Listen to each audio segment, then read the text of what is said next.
Time पे आपने ये कुछ बनाया था जन जन से मन मन तक, और इसको आज आपने एक बार फिर से दोहराया। अभी इसका दूसरा जो हिस्सा है वो अभी मात्राएं इसमें दुरुस्त नहीं है, उसको थोड़ा सा मांझने की ज़रूरत है आप सबको, और इसमें थोड़ी सी कसरत करेंगे किसी दिन बैठ के।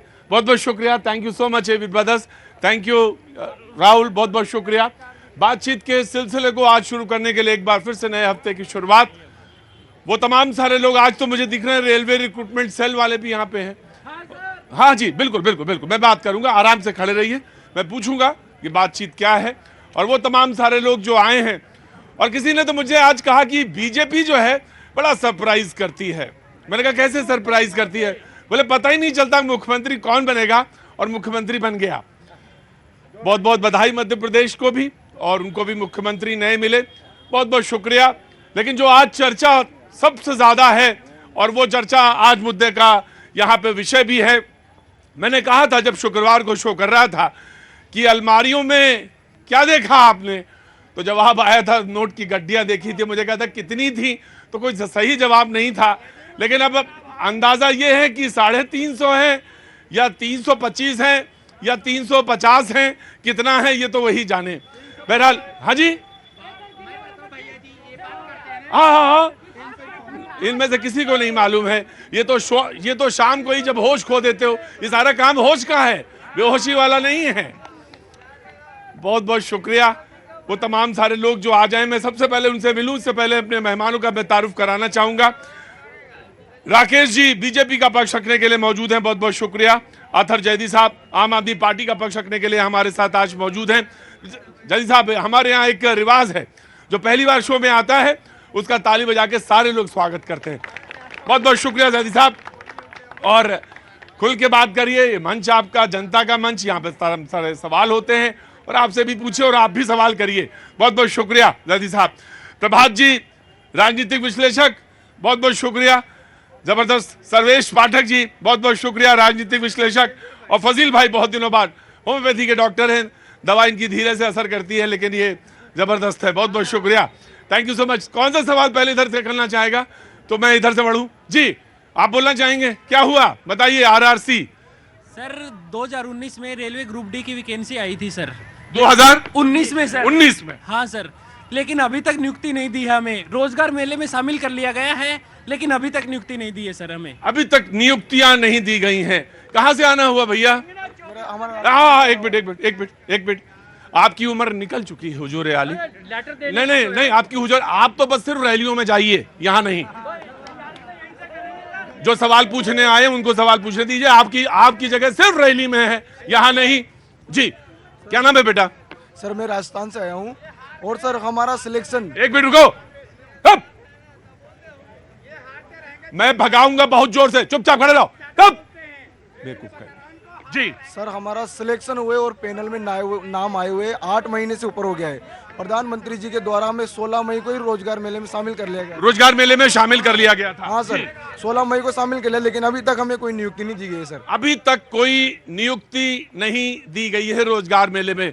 बहुत सारे लोग, बहुत सारे युवक, कहाँ से आना हुआ आपका? वो राजस्थान से, आप कहाँ से? राजस्थान चूरू से। राजस्थान चूरू से जी। और आप? मैं बिहार से हूँ सर। बिहार से, क्या नाम है साहब? आशीष कुमार। आशीष कुमार। 16 मई को मैसेज आया था सर, लेकिन अभी 16 मई को मैसेज आया था रोजगार मेले से, शामिल है, लेकिन नियुक्ति नहीं आई। एक बोर्ड ऐसा कर रहा है सर, वो है हुबली बोर्ड। बाकी 17 डिवीजन में 16 डिवीजन ज्वाइनिंग करा दिया है, सिर्फ हुबली बोर्ड ऐसा कर रहा है। अच्छा, एक हुबली बोर्ड रह गया है, ऐसे बोलिए ना, सिर्फ हुबली बोर्ड रह गया, जिसमें हुबली, मैसूर और बैंगलोर ये रह गया। 16 को हो चुका है जी। ये पूरी बात है, जानकारी पूरी आनी चाहिए। कहाँ से आना हुआ साहब? वेस्ट बंगाल दिखिए। की नाम? राहुल सर। राहुल, अच्छा, क्या उम्र हो गई? 28 सर। बस और समझ लो, बस मिल जानी चाहिए बस, तो एकदम कगार वाला मामला है ना? हो जाए तो बस बढ़िया है, इसके बाद फिर बड़ा लेट हो जाएगा, है ना? और बहुत सारे काम रुक जाएंगे। हाँ जी, शादी ब्याह भी नहीं हो रहा। नौकरी पे कम है ध्यान, शादी ब्याह ज्यादा है, हैं? हाँ जी, हाँ जी, हाँ। कुटुम्ब आ रहा है सर, लेकिन घूर जा रहा है सर। कौन आ रहा है? घर कुटुंब आता है सर, लेकिन घूर जाता है। हाँ, घर कुटुंब आता है लेकिन घूर जाता है। जी सर, बोलता है कि ज्वाइनिंग चाहिए।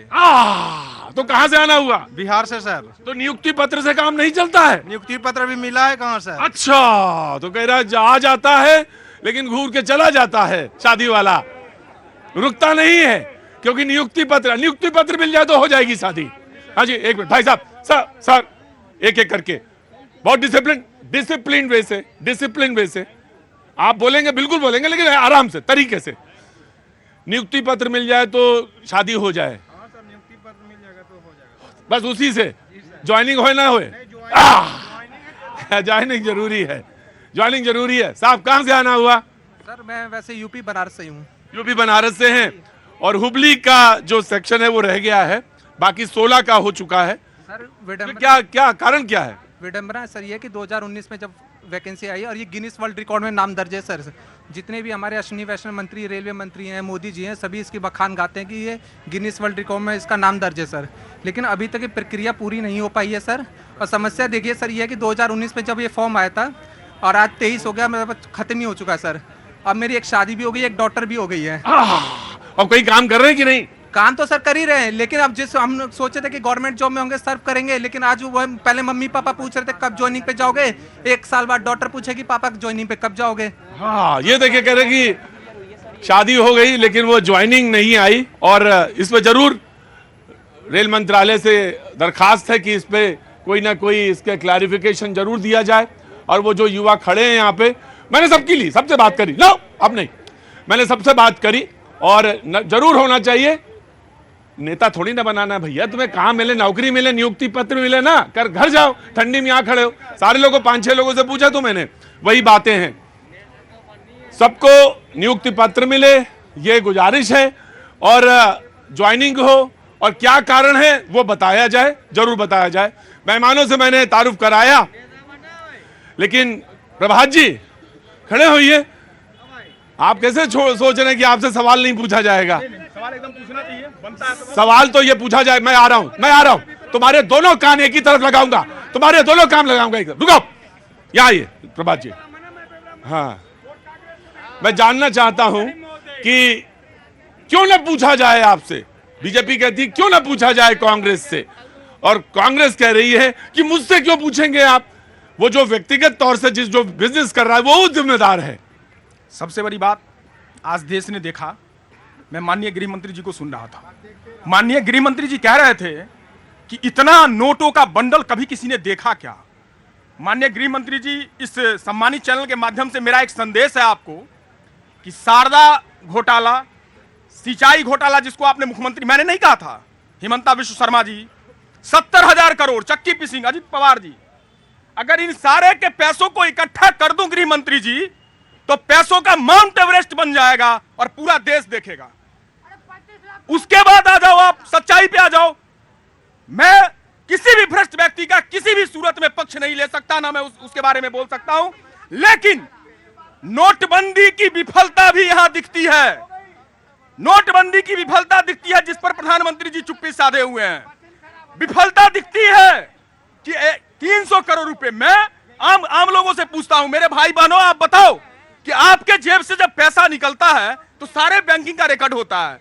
300 करोड़ कैश, अरे किसी भी पार्टी का हो, मैं कहता हूं ऐसे व्यक्तियों के साथ जो कानून सम्मत व्यवहार होना चाहिए वही होना चाहिए।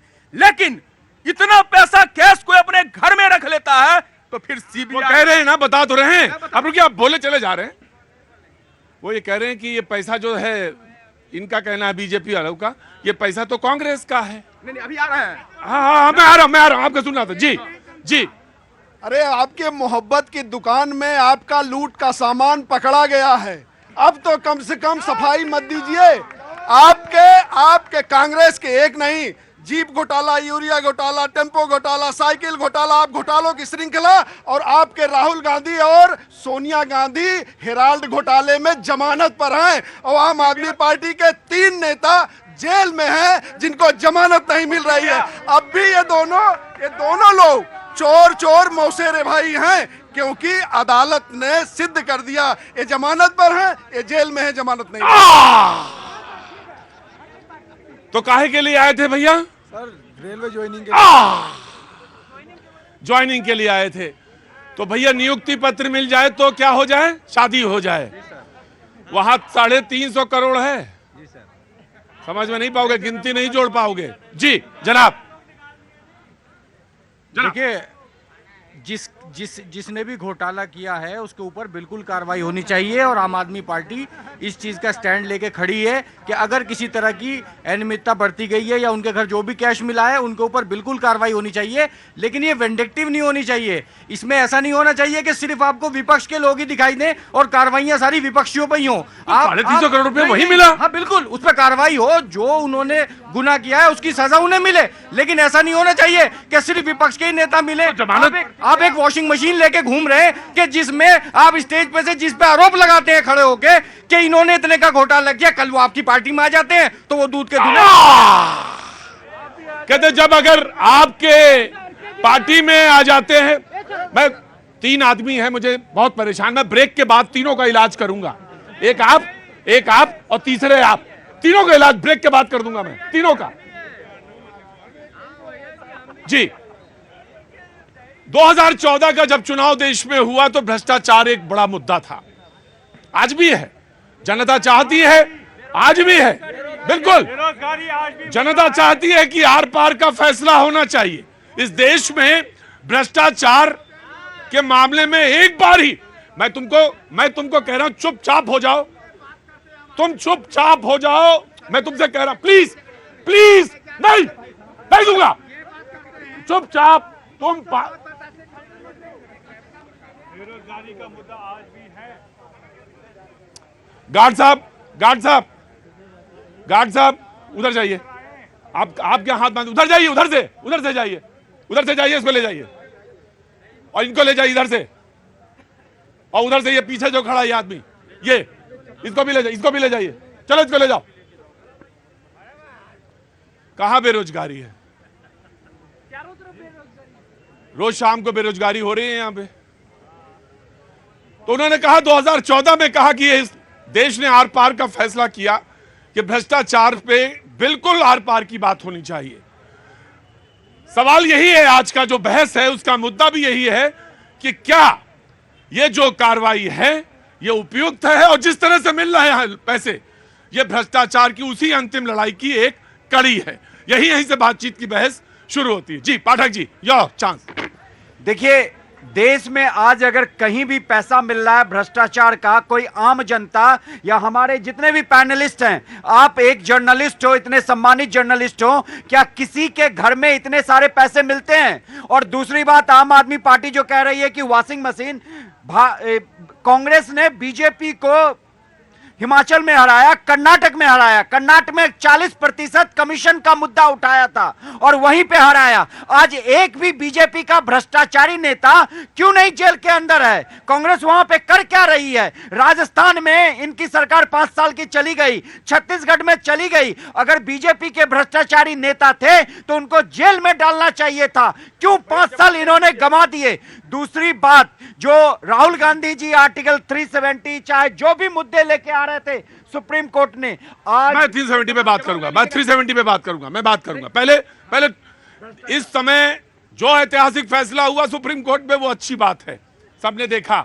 सितंबर में चुनाव होना चाहिए, कोर्ट ने कहा सितंबर में चुनाव। मैं मुद्दे पे रहूंगा, भ्रष्टाचार के मुद्दे पे डाइवर्ट मत करिए।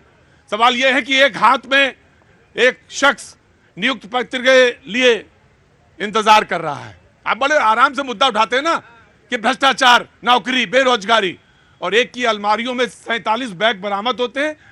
50 से ज्यादा बैंक आईटी के लोग लगे हैं, 6 दिन से गिना जा रहा है, नोट गिना जा रहा है।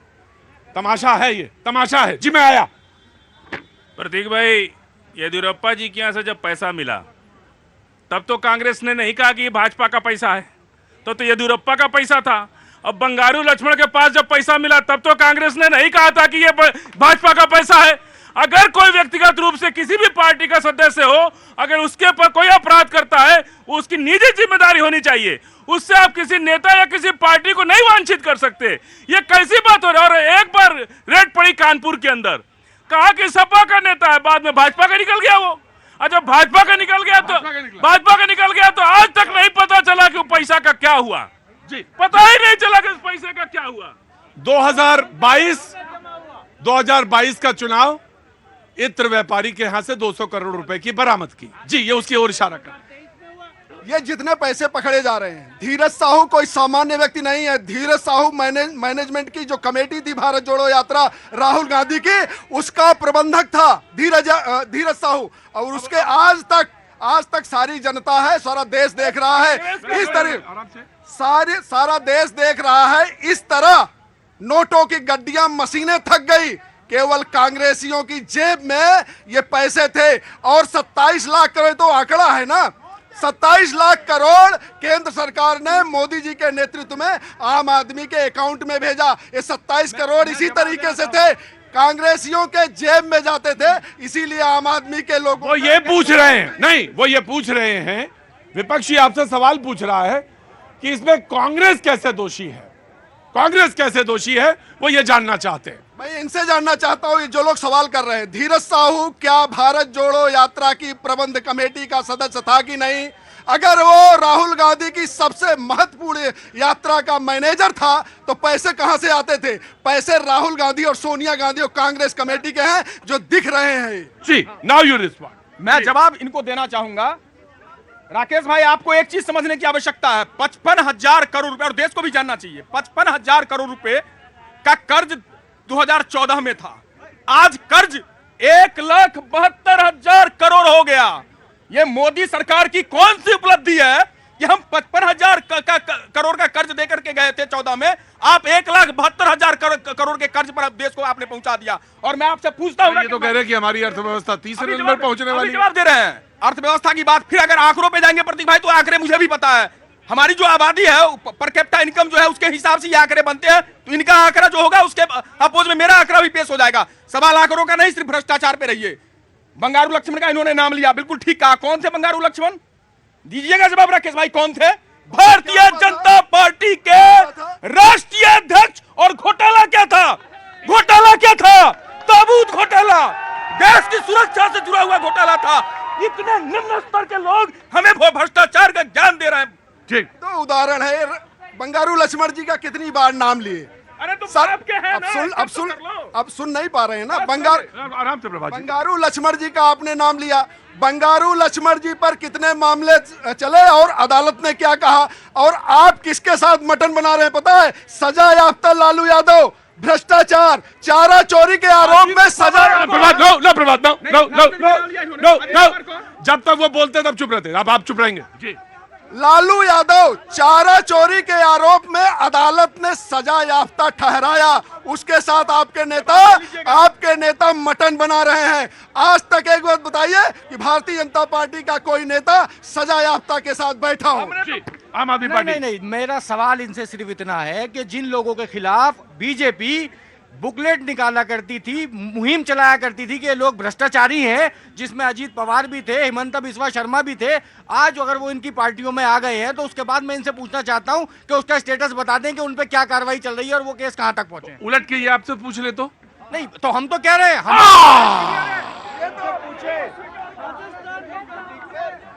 बाबूजी नमस्ते, कहां से आना हुआ? दिल्ली से ही। दिल्ली से हैं, क्या काम करते हैं साहब? कंस्ट्रक्शन का काम। कंस्ट्रक्शन का काम है। कोई सवाल है, कोई बात है, कुछ कहना चाहते हैं? यही है, इन्होंने क्या अब वो बेचारों का था रेलवे का, वो करना था, ये उस पर चले गए नोटों की गड्डियों पे। नोटों की गड्डियों पे? नहीं, देखिए बाबूजी, देखिए क्या है कि बहुत सारी चीजें जुड़ी हुई हैं, एक साथ जुड़ी हुई है। देश में कई मुद्दों पे कई जगह पे बातचीत होती है, ठीक है। 17 जोन में होना था, 16 में हुआ। मैंने मान लिया, मैंने सुन लिया, तुम्हारी बात सुन ली, सुन लिया। नहीं, ऐसा नहीं, बीजेपी के प्रवक्ता नहीं। 17 में होना था, 16 में हो गया, एक में नहीं हुआ।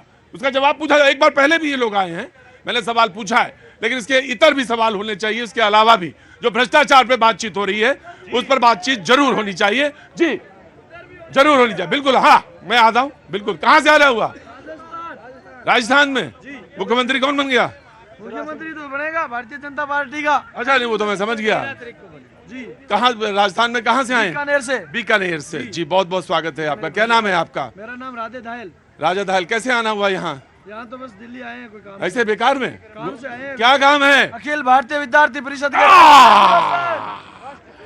अखिल भारतीय विद्यार्थी परिषद का अधिवेशन। जी बोलिए, स्वागत है आपका। जी, मैं राजस्थान के भ्रष्टाचार के बारे में बताना चाहता हूँ। आज के दिन राजस्थान सरकार पे 5.5 लाख करोड़ का कर्ज है और पेपर लीक राजस्थान के अंदर 18 पेपर हुए हैं कांग्रेस सरकार में। नहीं, अब तो आप ये बताओ कि आप उस पर कार्रवाई कैसे करोगे?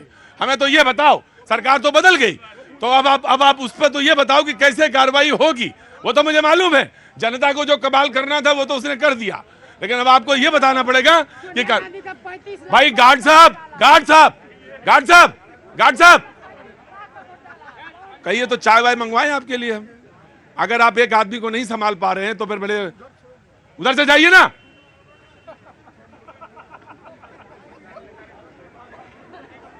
और अगर आपको शो करना है तो आइए शो करने, मैं उनको संभाल लूंगा 2 मिनट के अंदर।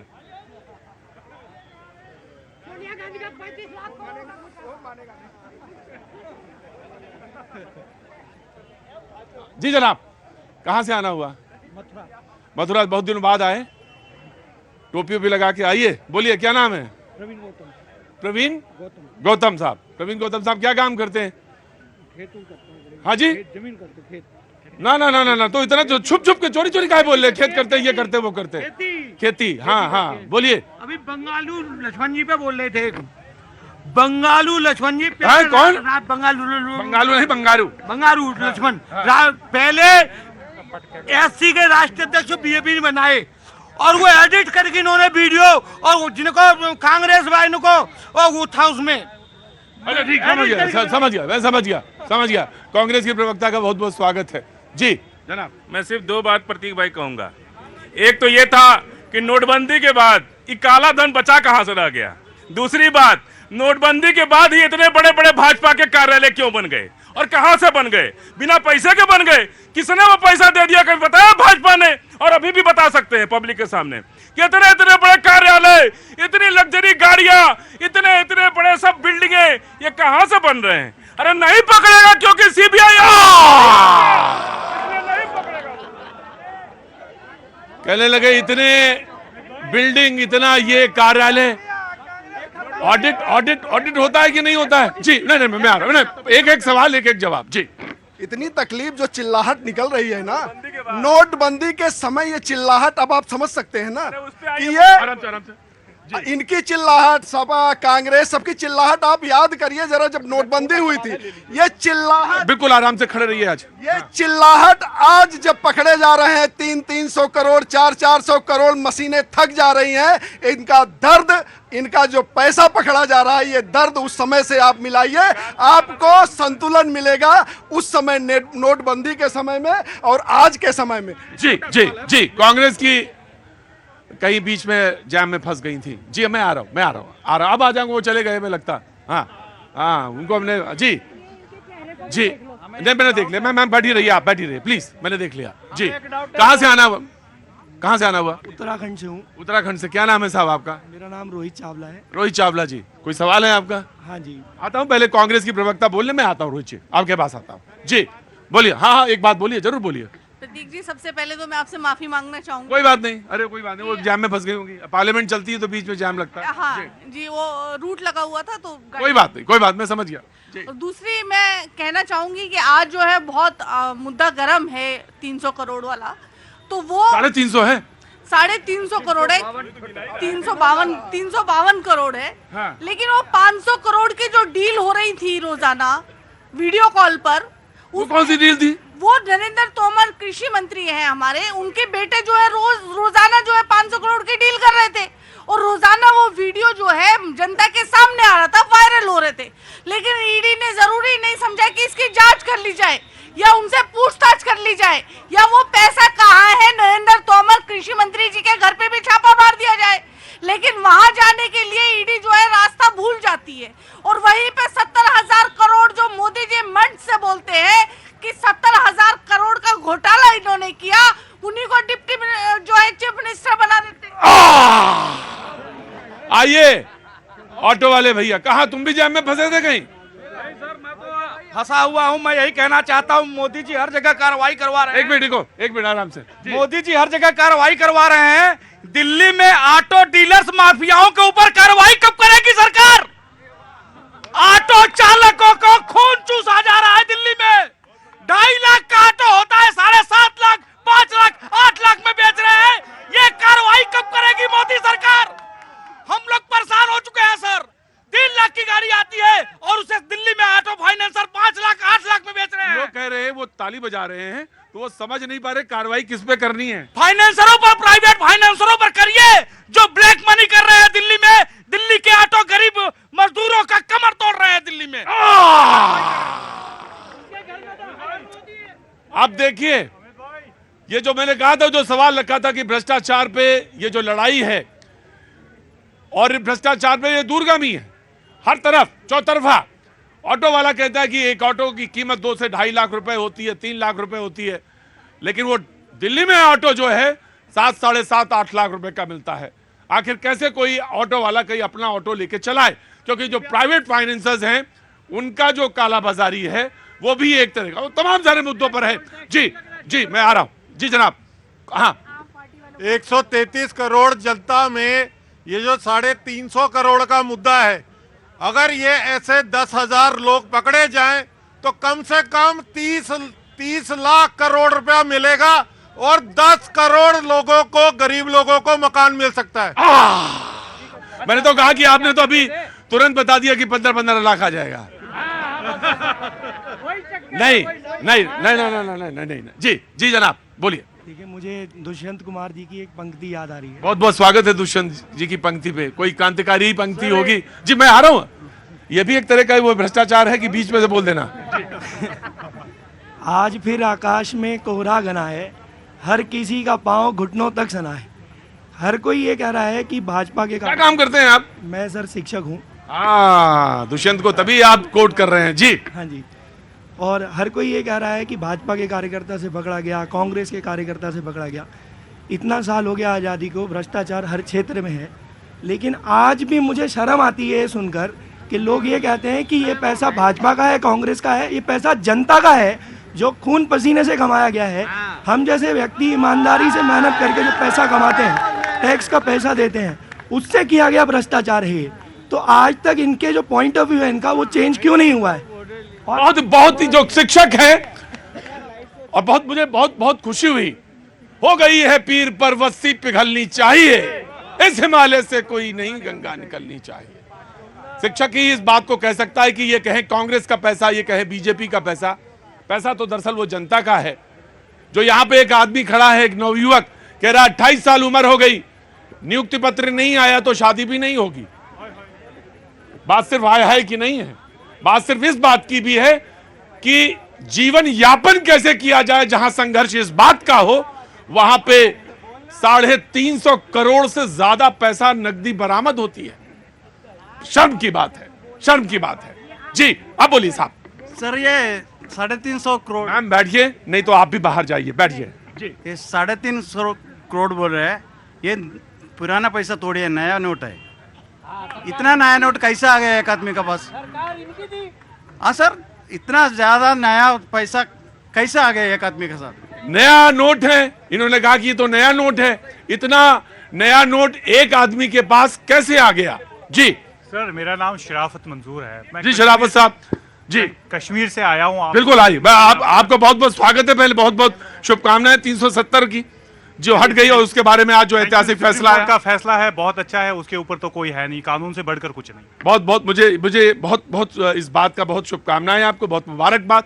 और इलेक्शंस होने चाहिए, जल्दी होने चाहिए। अभी नहीं हो रहे हैं। हम आज का ये बताना चाहते हैं कि अगर सरकार चाहे इलेक्शन करें तो वो करवा सकती है, अगर हालात ठीक है। 370 हटने के बाद अभी 3 साल या ज्यादा समय हुआ है, हालात ठीक है, सब कुछ ठीक है, इलेक्शन में कमी कहाँ रह गई?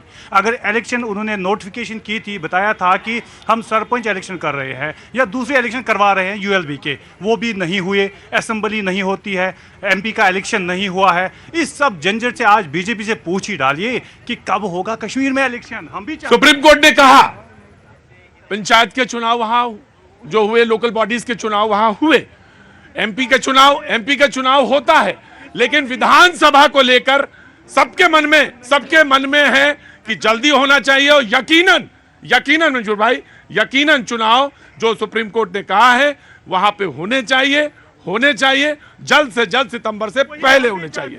जी हालात ठीक है, सब कुछ ठीक है। मोदी जी के, मैं कहूं कि मोदी जी ने कहा कि बहुत अच्छे हालात है। हमारे होम मिनिस्टर जी कहते हैं बहुत अच्छे हालात है। हमारे एलजी साहब ने जितना काम किया उसका काम सराहने के लायक है। वहां पे जितना काम भी डेवलपमेंट का हुआ, बहुत अच्छा काम हुआ, सराहने के लायक है, लोग उसकी दाद देते हैं। लेकिन हम भी कहने का हक रखते हैं असेंबली इलेक्शन कब होगा।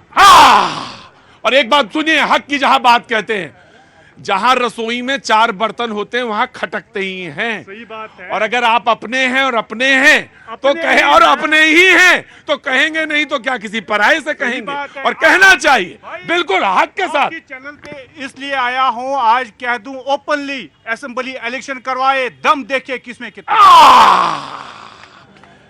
यही हो रहा था छत्तीसगढ़ मध्य प्रदेश में, देखे दम किसका। लेकिन ये बात हल्के में नहीं कही जा सकती, जो बात मैंने लास्ट में कही। यकीनन आपने कहा कि चुनाव होने चाहिए, कोई बने, सरकार बननी चाहिए, किसी की बने, सरकार बने, और कश्मीर में जल्द से जल्द जमहूरियत वाली बात जो आपने कहा वहां पे जी इलेक्शंस हो और वो सामने वो बहाली हो, इलेक्शंस की बहाली। वक्त छोड़ से ब्रेक का, ब्रेक के बाद में फिर आ जन जन के मन मन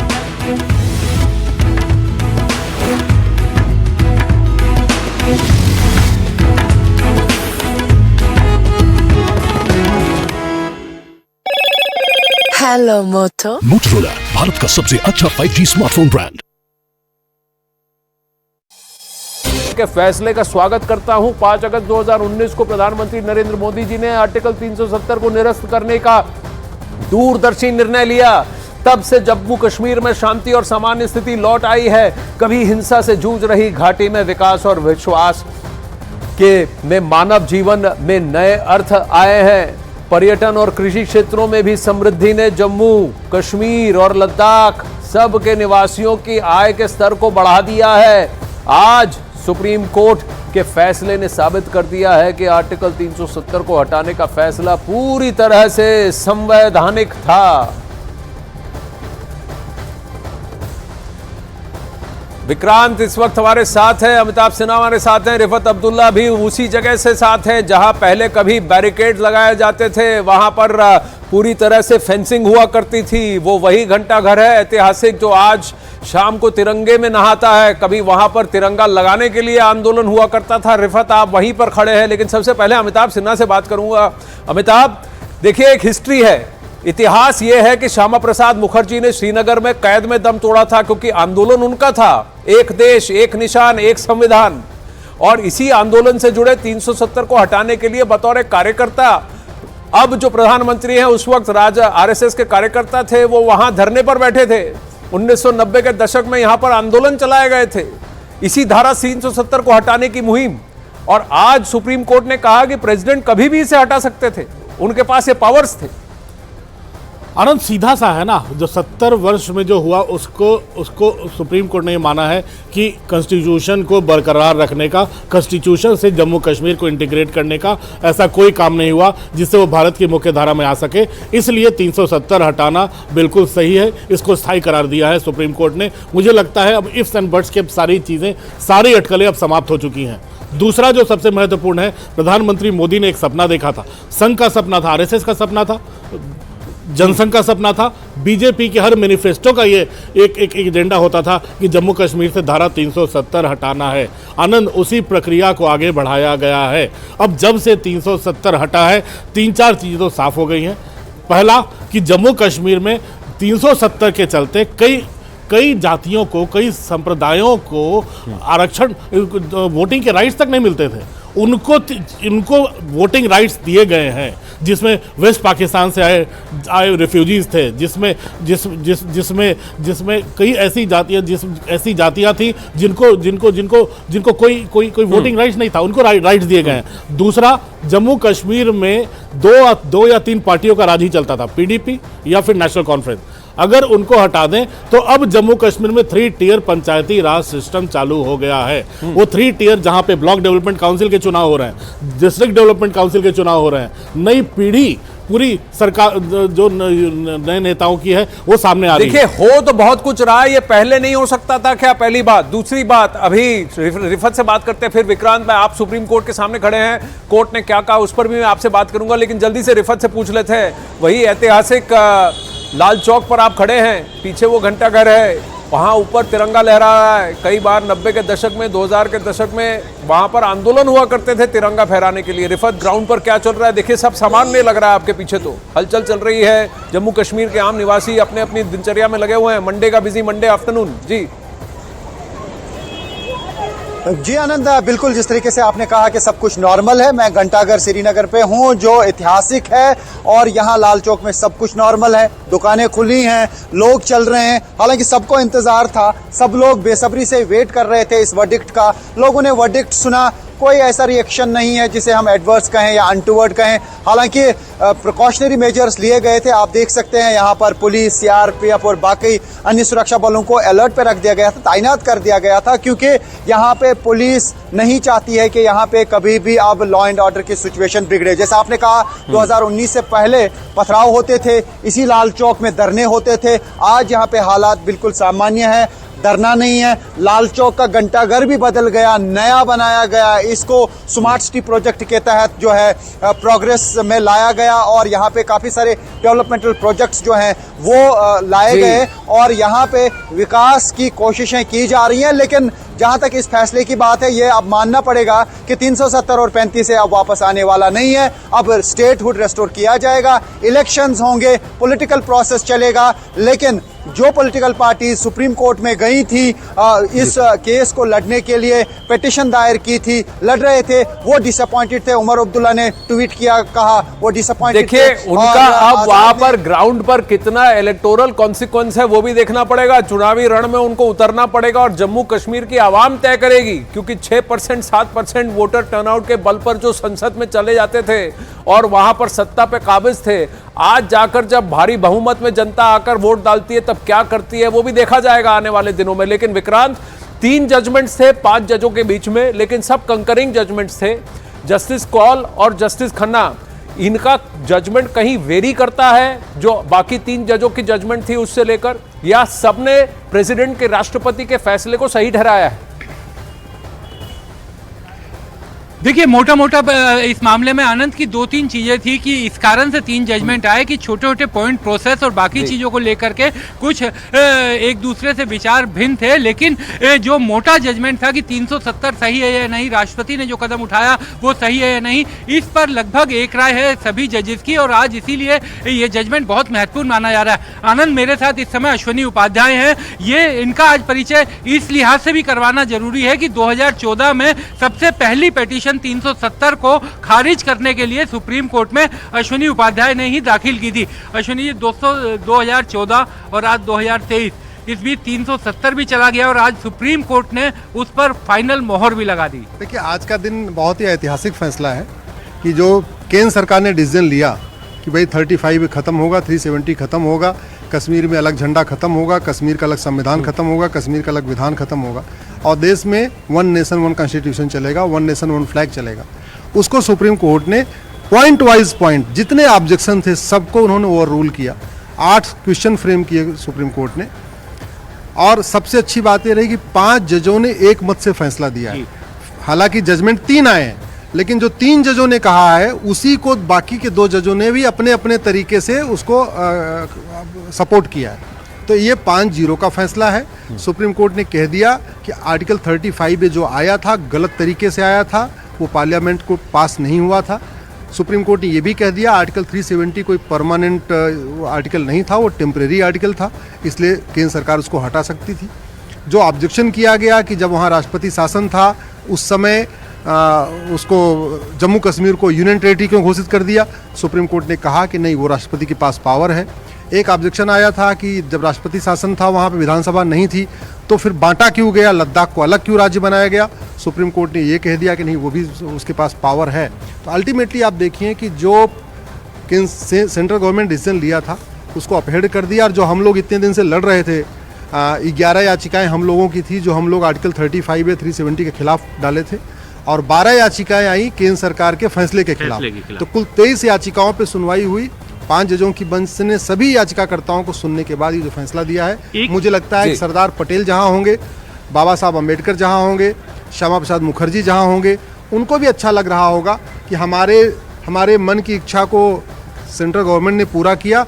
और आज सुप्रीम कोर्ट ने भी उस पे एक हेलो मोटो मोटोरोला भारत का सबसे अच्छा 5G स्मार्टफोन ब्रांड पेश करते हैं बड़ी खबर।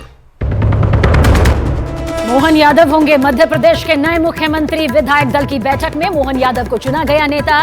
राजेंद्र शुक्ला और जगदीश देवड़ा होंगे मध्य प्रदेश के उप मुख्यमंत्री। जम्मू कश्मीर में आर्टिकल 370 हटाने के केंद्र के फैसले पर सुप्रीम कोर्ट की मुहर। सुप्रीम कोर्ट 5 जजों की संवैधानिक पीठ ने फैसले को सही ठहराते हुए जम्मू कश्मीर में राज्य का दर्जा जल्द बहाल करने और अगले साल 30 सितंबर तक चुनाव कराने को कहा। सुप्रीम कोर्ट के फैसले को प्रधानमंत्री नरेंद्र मोदी ने बताया ऐतिहासिक। कहा, आज का फैसला मजबूत भारत का संकल्प। गृह मंत्री अमित शाह और बीजेपी अध्यक्ष जेपी नड्डा ने फैसले का स्वागत करते हुए पीएम मोदी की तारीफ की।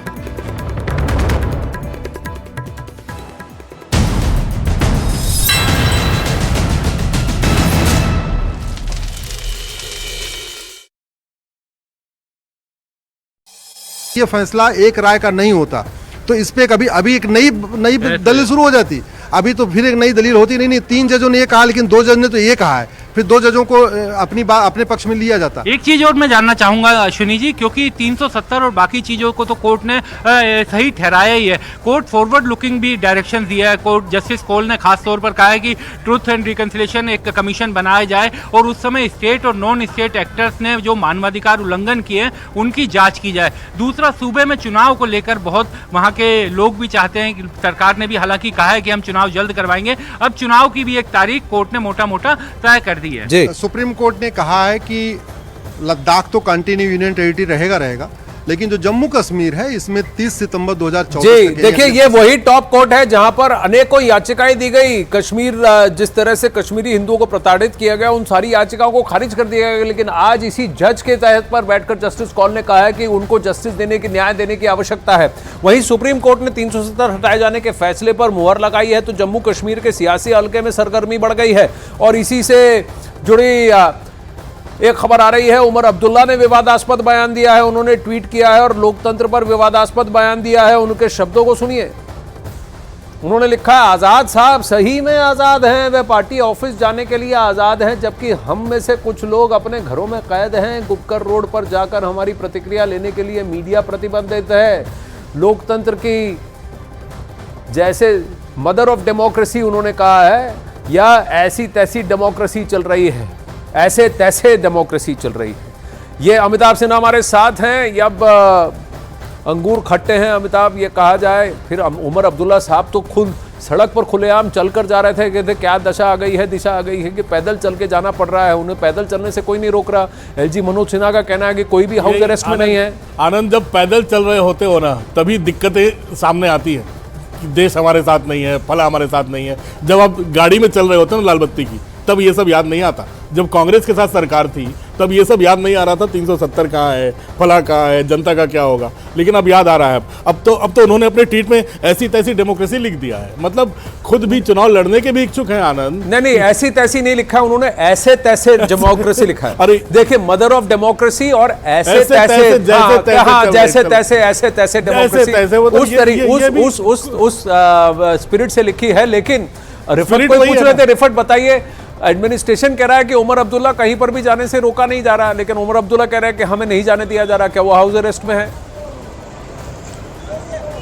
देखिए, ये महबूबा मुफ्ती भी कह रही है, उनका भी दावा है, उमर अब्दुल्ला का भी दावा है। लेकिन जो एलजी हैं मनोज सिन्हा, उन्होंने ये कहा कि कोई भी बंद नहीं है, किसी को भी हाउस अरेस्ट नहीं किया गया है। अब सच इसी के बीच में है कहीं ना कहीं। लेकिन जहां तक यहाँ कश्मीर की बात है, मैं आपको दिखाना चाहूँगा, ये लाल चौक का एरिया है, बिल्कुल सब कुछ यहाँ पे नॉर्मल है। और यहाँ पे हालांकि सुरक्षा के आपको हमें तो खुलेआम इन्विटेशन देना चाहिए कि ज़्यादा दूर नहीं है लाल चौक। उमर अब्दुल्ला जी, महबूबा मुफ्ती जी, घर से निकले, पैदल निकले या फिर गाड़ी में निकले, ऑटो में निकले, अपने अपने इसमें निकले, बिना बड़े सिक्योरिटी कॉर्डन के निकले, और मीडिया रिफत खड़े हैं, देखिए लाल चौक पे, आ जाए, वहाँ बात करें, हम खुल के बात करें, हम तो खुल से बात करेंगे। वही यही कहा जा रहा है कि आप आराम से निकलिए, किसी को अपने यहाँ मत बुलाइए। अपने यहाँ क्यों बुला रहे हैं आप? भीड़ वहाँ क्यों इकट्ठी कर रहे हैं? आप बाहर निकले, गुपकर से बाहर निकले। वहीं सुप्रीम कोर्ट के फैसले पर बहुत ही संतुलित होकर उमर अब्दुल्ला ने ट्वीट किया है। उनके बोल भी आपको सुना देते हैं। क्या कहा उन्होंने? निराश हूं लेकिन हतोत्साहित नहीं, संघर्ष जारी रहेगा। यहां तक पहुंचने में बीजेपी को दशकों लग गए, हम लंबी दौड़ के लिए भी तैयार हैं। यहां तक पहुंचने में बीजेपी को दशकों लग गए, हम लंबी दौड़ के लिए तैयार हैं। किस तरह की दौड़ के लिए तैयार हैं अब्दुल्ला साहब? अमिताभ सिन्हा, देखिए अब लंबी दौड़ इनकी वही होगी जो अगर सितंबर 2024 में चुनाव होते हैं, अगर चुनाव में दौड़ते हैं, किसी पार्टी के साथ मिलकर सरकार बनाते हैं, क्योंकि अब डिलिमिटेशन कमीशन का जो नतीजा आया है, आनंद, आप जानते हो कि उस नतीजे के हिसाब से जम्मू में सीटें बढ़ गई हैं, कश्मीर घाटी में सीटें बढ़ गई हैं, घट गई हैं, और लद्दाख को अलग कर दिया गया। अगर जम्मू कश्मीर में चुनाव होते हैं, फिर जम्मू में जो भारी पड़ेगा, अगर बीजेपी भारी पड़ती है तो बीजेपी जो सपना देख रही थी जम्मू कश्मीर का पहला सीएम बीजेपी का होगा, तो उनका वो सपना भी पूरा हो जाएगा। तो मुझे लगता है ये लंबी लड़ाई इनकी होगी, लेकिन सत्ता में रह के होगी। घाटी की पॉलिटिक्स में अगर कहा जाए तो ये भी हो सकता है कि नए लोग जो जिन्हें पहले चुनाव में नहीं आने दिया जाता था, जम्मू कश्मीर की आवाम, वहां से रिप्रेजेंटेशन बढ़ सकता है, अलग एक सियासी वहां पर चेहरा निकल के आ सकता है। जम्मू में जश्न का माहौल है, फैसले से लोग खुश हैं, कह रहे हैं कि जम्मू कश्मीर के विकास को रोक पर रखा गया था, और इस 370 के हटने के बाद जो खुशहाली लौटी है वो आगे भी जारी रहने वाली है। सहयोगी कोमल की रिपोर्ट देखिए। बहुत सारे ऐसे चेहरे हैं जो मायूस भी हुए होंगे, जो ये बात करते थे कि धारा 370 के हटने का फैसला गलत तरीके से लिया गया था, लेकिन आज ये जो फैसला ऐतिहासिक आया है, इसके बाद बहुत से जम्मू कश्मीर के लोग तो बहुत खुश हैं, लेकिन वो लोग जो इसके विरोध में थे वो यहाँ पर आज मायूस होते जरूर दिखे होंगे। इस तरीके से यहाँ पर जश्न जो है वो मनाया जा रहा है, तो यहाँ पे लोग, आप देखिए किस तरीके से यहाँ पर आज जश्न का माहौल रहा, और हो भी क्यों ना, क्योंकि ये एक बहुत ऐतिहासिक फैसला जो है वो सुप्रीम कोर्ट का हुआ है, जिसका इंतजार बेसब्री से हर उस जम्मू कश्मीर के निवासी को था, जो चाहता था कि जम्मू कश्मीर के हित में फैसला हो। आर्टिकल 370, इसके एब्रोगेशन पर अब सुप्रीम फैसला आ चुका है। 5 अगस्त 2019 को राष्ट्रपति ने आर्टिकल 370 या धारा 370 को रद्द करने का जो फैसला लिया, जिसे संसद ने 370 वोटों से पारित भी किया, उस पर अब सुप्रीम कोर्ट ने मुहर लगा दी है और कह दिया है कि राष्ट्रपति जी का फैसला लिया बिल्कुल सही था और संविधान के दायरे में था। इतना ही नहीं, सुप्रीम कोर्ट ने यह भी साफ कर दिया कि लद्दाख को केंद्र शासित राज्य घोषित करने का फैसला भी केंद्र सरकार ने संविधान के तहत ही लिया। इतना ही नहीं, सुप्रीम कोर्ट ने यह भी तय कर दिया कि जम्मू कश्मीर का राज्य दर्जा जल्द ही बहाल किया जाए और 30 सितंबर 2024 तक राज्य में चुनाव कराए जाएं। सुप्रीम कोर्ट ने इस फैसले पर जम्मू में जश्न मनाया जा रहा है और श्रीनगर के लोगों ने खुशी जाहिर की है। तस्वीरें साफ हैं, लेकिन सबसे बड़ी बात यह है कि सुप्रीम कोर्ट की 5 जज की बेंच ने 3 अलग अलग जजमेंट्स दिए, लेकिन सभी जजमेंट इस बात पर एक दूसरे से एग्रीमेंट में थे और जजमेंट इस बात पर यूनानिमस था कि 370 एक टेम्पररी और ट्रांजिशनल एक्ट था, आर्टिकल था, जिसका काम जम्मू कश्मीर को अन्य भारत के साथ पूरी तरह जोड़ना है और भारत का संविधान सुप्रीम है।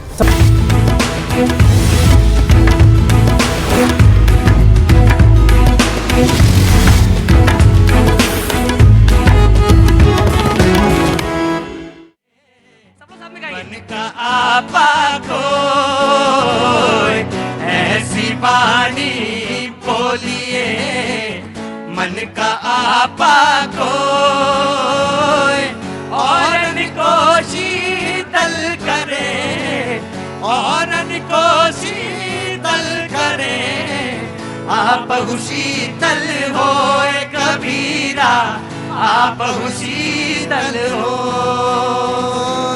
बड़ा हुआ तो क्या हुआ जैसे पेड़ खजूर,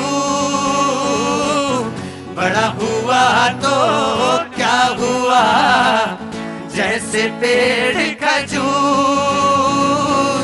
पंथी को छाया नहीं, पंथी को छाया नहीं, पल लागे अति दूर कबीरा, पल लागे अति दूर।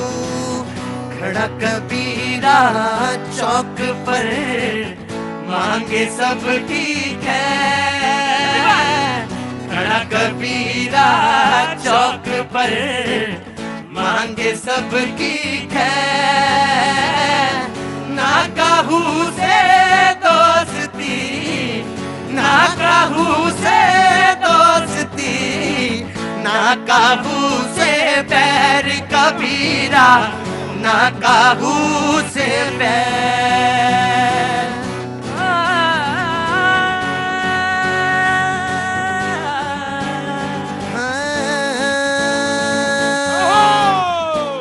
भारत माता की। बहुत बहुत शुक्रिया, थैंक यू सो मच। भैया जी कहिन में आपका एक बार फिर से स्वागत है बातचीत के सिलसिले को जोड़ने के लिए। मैं हाजिर हूँ। पाजी थक जाते हैं क्या आप? पाजी कह रहे नहीं थक जाता हूँ। मैंने थक तो जाते ही होंगे, कैमरा चलाना आसान नहीं है और पाजी हर जगह पहुँचने की कोशिश करते हैं। बहुत बहुत शुक्रिया, थैंक यू सो मच। वो लोग जो रेलवे रिक्रूटमेंट के लिए हुबली वाले आए हैं, उनके लिए नियुक्ति पत्र मिले, बहुत जल्दी मिले, उन सारे लोगों के कष्ट दूर हो ये कामना करते हैं भैया जी कहीं की तरफ से। वो तमाम सारे लोग जो यहाँ पे मौजूद हैं उन सब के लिए बहुत बहुत ये जी जल्दी से हो, जल्दी से जल्दी हो। हम तो बार बार कह देंगे, जितनी बार आप आएंगे, जितनी बार आप आएंगे बार बार कह देंगे, लेकिन जिनको रैलियों में जाना है, जिनके बाल सफ़ेद हो गए वो वहीं जाया करें। और जी जी मुझे मालूम है, मुझे मालूम है क्या होता है। शो करता हूँ, फोकस होकर शो करता हूँ। कुछ लोग शराब पी के जब आ जाते हैं तो मुझे बहुत डिस्टर्ब करते हैं।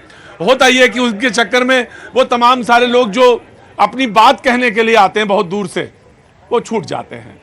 और ये मुझे बहुत दुख होता है कि बहुत दूर से आते हैं, बड़ा प्रयत्न करके आते हैं कि आज सवाल ये रखेंगे और ये हम सत्ता पक्ष से पूछेंगे, आज ये हम विपक्ष से पूछेंगे, और उनके चक्कर में ये होता ये है जो शराब पी के आ जाते हैं वो डिस्टर्ब करते हैं। और कुछ को तो नशा यूं ही है, उनका तो कुछ कह ही नहीं सकता। जी नमस्ते, कहाँ से आना हुआ आपका? नजफगढ़ से। नजफगढ़ से, बहुत बहुत स्वागत है। कैसे आए इधर? जी मेरे पापा आपके और आपके शो के बहुत बड़े फैन है, इसलिए हम लोग आए। अबे बहुत अच्छा किया आपने, आ गई। और क्या कर रही हैं आप? मैं ग्रेजुएशन कर रही हैं। कुछ कहना है, कुछ बोला? कर रही हूँ, और अभी मैंने दिल्ली पुलिस का एग्जाम दिया है। मेरे 61 आए हैं, मतलब कि वो आंसर की में, बट अब कट ऑफ का वेट कर रही हूँ। होनहार बच्ची है। पहले इनके लिए बहुत क्लैप करिए सारे लोग, बहुत बहुत शुभकामनाएं। मैं आपके पास आ तो जाता, मैं आपके उधर, जी मैं आपसे कह रहा हूं मैं आ तो जाता, लेकिन आप उधर दूर खड़ी हैं, इधर आएंगे तो बहुत अच्छा लगेगा। पहले बहुत बहुत शुभकामनाएं, लगी रहिए लगन के साथ, नतीजा जरूर निकलेगा। कुछ कहना है उनके लिए जो थोड़ा सा भटक जाते हैं या थोड़ा सा बेचारे निराश हो जाते हैं किन्हीं कारणों से एग्जाम में, तो उनके लिए कुछ कहना है? बस मेहनत करते रहना है, बाकी तो फिर आपके मेहनत पे डिपेंड करता है। और फिर तो दुनिया कहीं रुकती नहीं, उसके आगे भी जहां है बहुत सारा, बहुत कुछ करने के लिए है। हाँ भाई कहिए, आप ही से कह रहा हूँ। कहाँ से आना हुआ? सर भोपाल से आया हूँ। भोपाल से? बना दिया मुख्यमंत्री? जी सर बन गए। उनको तो हम तो उनको जानते भी नहीं सर कौन है। हम तो उनको जानते भी नहीं हैं कौन मुख्यमंत्री, और यही है बीजेपी बहुत सरप्राइज देती है। जी सर पहली बार नाम सुना और पहली बार पहली बार नहीं, वो मंत्री थे वहां पे, और उच्च शिक्षा मंत्री। यही कमाल है उनका कि वो कोई भी वहां हो सकता है, वहां कोई भी हो सकता है, यही उनका कमाल। तो भोपाल, कहां से? भोपाल से? जी सर भोपाल से ही। बहुत अच्छा, बहुत शुभकामनाएं। आपके यहाँ 2 उप मुख्यमंत्री भी हो जाएंगे और एक मुख्यमंत्री हो गए। राजस्थान वाले भी खड़े हुए थे। आज का मुद्दा जो था, आज की जिस पे बहस हो रही थी, वो थी बहुत सारे जनजीवन में बिल्कुल एकदम जो जड़ें जमा चुके, जिसके ऊपर 2014 से चुनाव, जिस पे पूरा चुनाव लड़ा गया भ्रष्टाचार पर, और जो पिछले 5 दिनों से लगातार गिनती चली आ रही है। पता नहीं कितने 147 बैग हैं, कितने बैग हैं, जिसमें से 140 कुछ बचे हैं, उसमें से 30-35 बचे हैं, अभी भी लगातार गिनती जारी है। उसी पर जनता को लगता है ये मेरे साथ मजाक है। यादव जी नमस्कार, तबीयत कैसी है? उसका ध्यान रखा जाता है। ठीक है आप जी। जनता को लगता है ये मेरे साथ मजाक है। किसी टीचर ने यहां पे तो आप पता नहीं है या चले गए, उन्होंने कहा ये पैसा बीजेपी और कांग्रेस का मत सोचिए, ये पैसा मेरा है, हमारा पैसा है और हम ही को दिखाया जा रहा है, हम देख रहे हैं उसको, और ये मजाक मेरे साथ है, मेरा ही तो है पैसा। बगैर इलाज के, सड़क के, न जाने कहां कहां कैसे लोग हैं और उसके पास पैसा दिखाई देता है अलमारियों में सजा हुआ, फोटो छपती है पेपर में, तो लगता है कि ये भ्रष्टाचार यहां तक। और जो किसी ने तो मुझे ट्वीट भी दिखाया, तो पेपर में उनका वो जो सोशल मीडिया में ट्वीट भी घूम रहा है उनका, वो भी देखा जी। कहां से आना हुआ साहब? तो मैं यही दिल्ली से ही हूँ। क्या नाम है साहब? अखिलेश कुमार प्रजापति, और मैं गौतम बुद्ध नगर में पोस्टेड हूँ जी। मैं अभी जो विषय सरकारी है या गैर सरकारी? सर कॉन्ट्रेक्चुअल बेसिस पे, गवर्नमेंट सिस्टम में कॉन्ट्रेक्चुअल बेसिस पे है। बहुत अच्छा, बहुत बहुत स्वागत है आपका। धन्यवाद सर। मैं आपके शो के माध्यम से कहना चाहूंगा, अभी जैसे बहुत सारे पॉलिटिकल पार्टी यहाँ बैठी हैं, अभी कोई भी भ्रष्टाचार होता है, भ्रष्टाचार पे बात हो रही है, तो कोई भ्रष्टाचार होता है तो हम कांग्रेस, बीजेपी, किसी को भी हम लोग दोषी ठहराते हैं। लेकिन यह भी हो सकता है कि उसमें कोई अधिकारी भी इन्वॉल्व हो सकता है और पार्टी का कोई सरकार का दोष ना हो, मेरा ये कहना है। तो संभावनाएं कुछ भी हो सकती है, लेकिन शोषित हम लोग होते हैं कि हमारी जो बेसिक नीड्स है, जो हमें मिलनी चाहिए, वो नहीं मिल रही है।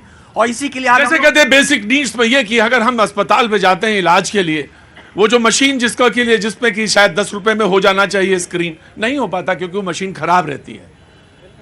वो बच्चा जो एग्जाम देने जा रहा है उसको शायद वो रिबेट मिले, वो फॉर्म जो है सस्ता हो या फ्री हो जिसके लिए उसने भरा है, फीस लगाई है, वो ना हो, ऐसा भी कुछ हो सकता है, या कम हो पैसे, या वो रोड जिसके लिए जो आए थे पिथौरागढ़ से, रानीखेत वाले भी आए थे, पिथौरागढ़ वाले भी आए थे, वो रोड, ऐसा नहीं कि होता नहीं है, काम हो रहा है, देश में काम चल रहा है, लेकिन वो पैसा जो अलमारियों में सजा है प्रभात जी चिढ़ाता है।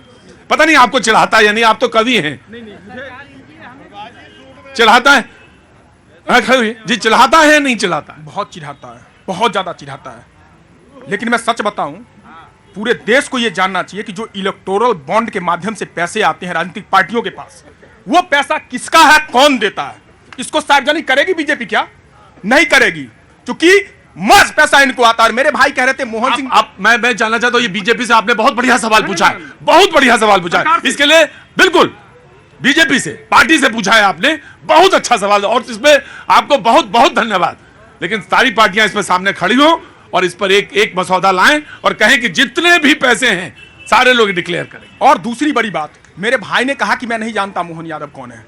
आप एक बार मध्य प्रदेश के अंदर पेपर लीक वाला कांड हुआ था, अभी मेरे भाई कुछ बोल रहे थे, एक बार पढ़ लेना, उसमें जो नाम आएंगे ना, आपको बहुत सारे नाम क्लियर हो जाएंगे किनका किनका नाम है। दिक्कत क्या हो रही है इस देश के अंदर कि जो सबसे बड़ा करप्ट है भारतीय जनता पार्टी, लगातार उसका सबसे ज्यादा प्रमोशन कर रही है। और मैं इसलिए कह रहा हूं ये बात कि शुभेंदु अधिकारी को बंगाल का अध्यक्ष बनाया। ठीक जी, शुभेंदु अधिकारी की बात कर रहे हैं। आप ये बताइए कि जो सबसे बड़ा करप्ट है और सबसे बड़ा भ्रष्ट है, आपके पार्टी के नेता हैं, आप उनको भूल गए? आपको याद नहीं आ रहा है? आप ही का सहयोगी दल के नेता हैं। बता रहा हूं, उनका नाम उनका है फारूक अब्दुल्ला। मैं उनको बताना चाहता हूं, सुनिए, फारूक अब्दुल्ला आपका सहयोगी दल के नेता है और आप ही के पार्टी के सहयोगी दल के जीजाजी हैं जो करोड़ों रुपए घोटाला करके बैठे हुए हैं। उन पर बात बताइए, रावत वाड्रा पर क्यों नहीं बोल रहे आप? दूसरी बात, सच्चाई है, रावत वाड्रा एक मुरादाबाद में पीतल का कटोरा बनाने वाला, कोई भी इल्जाम लगाने से पहले उसका तथ्य होना चाहिए, और आप अगर तथ्य नहीं दे पा रहे हैं तो व्यक्तिगत आलोचना में बैठिए, पहले बैठिए, सारे दोनों लोग बैठेंगे, नहीं दोनों लोग बैठेंगे, मैंने कह दिया प्रभात जी आप बैठेंगे, वो भी बैठेंगे, आम आदमी पार्टी जी। देखिए, जब ये लोग विपक्ष में हुआ करते थे बीजेपी वाले, तो ये केंद्र की जितनी भी एजेंसियां हैं इनको ये कहा करते थे कि ये तोते की तरह केंद्र सरकार इस्तेमाल करती है। अब ये लोग जब सत्ता में आए तो इनको तो एक एग्जाम्पल सेट करना चाहिए था, ये दिखा के कि हम कार्रवाई करेंगे, उन पे कार्रवाई करेंगे जो घोटाले कर रहे हैं, चाहे वो किसी भी पार्टी के हों।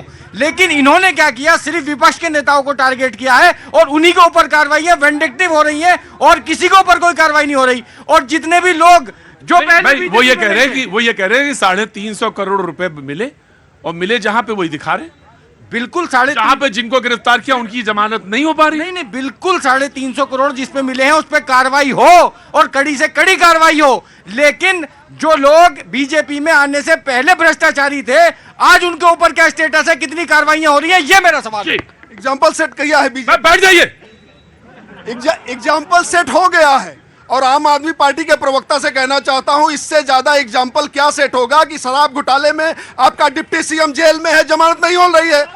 आपका एक मंत्री सत्येंद्र जैन 2 साल से तिहाड़ जेल में है, वो जेल मंत्री भी था, मंत्री रहते हुए वो जेल में था। ये इससे ज्यादा एग्जाम्पल और क्या सेट होगा? सारे भ्रष्टाचारी। और भी सवाल कांग्रेस की तरफ से आया कि ये नए नोट कैसे आ गए, ये तो वैसे ही सवाल है जैसे चुनौती दे रही। तो मैं भी माननीय मोदी जी की तरफ से कांग्रेस और उन डकैतों को चुनौती देना चाहता हूं। आप चोरी करके लूट का सामान जहन्नुम में भी रखेंगे तो खींच के लाएंगे। नहीं प्रभा जी, जरूरी नहीं आपके हर सवाल का जवाब दिया जाए। साहू आपके पार्टी का है वो, आप बताइए ना। भारत जोड़ो यात्रा में साहू राहुल गांधी जी के साथ चलते थे, अध्यक्ष बताइए ना। अब देखो, मैंने तुमसे कहा कि वो नाम तुम नहीं लोगे जिसको तुम प्रूव नहीं। हाँ ठीक है, ठीक है। नहीं, आप बैठिए प्रभा जी, बैठिए। Congress will respond. लो बैठिए जी। देखिए, हाँ क्या हुआ? हाँ जी जी जी जी जी। अरे जनता तो जब चाहे तब खींच ले। मैं आम आदमी प्रवक्ता से कहना चाहता हूं कि बीजेपी मान ली भ्रष्ट, कांग्रेस मान ली भ्रष्ट, आप तो करप्शन मिटाने आए थे। आप तो करप्शन मिटाने आए थे। आप 5 साल में ही आपने अपने पार्टी का सत्यानाश कर लिया करप्शन में। जी, आपके पास सवाल है, जब आप चाहेंगे इसका जवाब दे सकते हैं। जी, आम आदमी पार्टी के पास है। जी, कांग्रेस। देखिए, बार बार भाजपा जो है भ्रष्टाचार की बात करती है, बार बार उनके प्रवक्ता जो है भ्रष्टाचार की बात करते हैं। हम तो बोलते हैं भाई भ्रष्टाचार पे कार्रवाई और खूब जोर शोर से हो, हम तो उनका साथ देंगे। बता करो कि 20,000 करोड़ किसके है, अडानी ने क्या भ्रष्टाचार किया है, भेजो उसके पास। बैठ जाओ चुपचाप, बैठो जी। प्रतीक भैया, आप मेरी बात पूरी नहीं। जब तक पूरी ना हो जाए तब तक, अभी तो गिनती भी पूरी नहीं हुई है।